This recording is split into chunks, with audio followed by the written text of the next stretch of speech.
अगस्तियंस, आशा करती हूँ आप सब अपने घर पर स्वस्थ व सुरक्षित होंगे। आज मैं आपको कहानी सुनाने जा रही हूँ दिवाली की, जिसमें आप देखेंगे कि हम दिवाली क्यों मनाते हैं। बहुत समय पहले की बात है। अयोध्या के राजा थे दशरथ।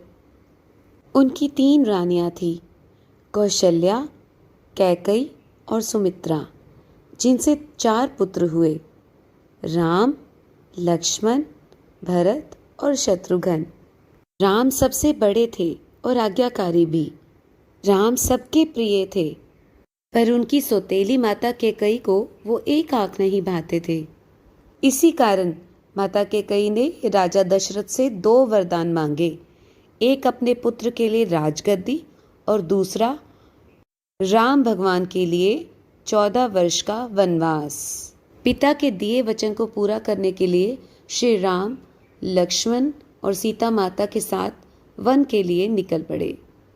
घने जंगलों के अंदर वे बहुत ही सादा जीवन व्यतीत कर रहे थे।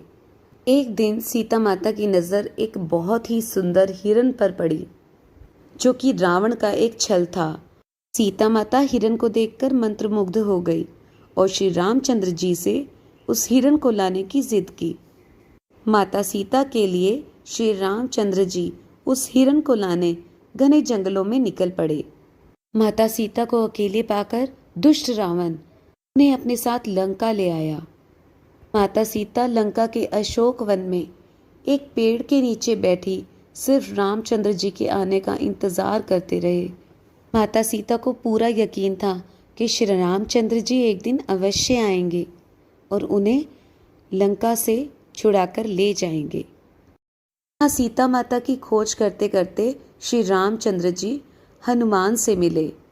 वानरों की मदद से उन्होंने लंका तक पत्थरों का एक पुल बनाया। वानर पत्थरों पर रामचंद्र जी का नाम लिखते जाते और वह पत्थर डूबने की बजाय एक पुल का रूप लेते गए। लंका पहुंचकर राम और रावण के बीच में भयंकर युद्ध हुआ और अंत में बुराई पर अच्छाई की जीत हुई। श्री रामचंद्र महाराज ने रावण को मार गिराया। वह सीता माता को रावण के चंगुल से छुड़ाकर वे पुष्पक विमान में बैठकर वापस अयोध्या लौट आए, क्योंकि 14 वर्ष के वनवास की अवधि पूरी हो चुकी थी।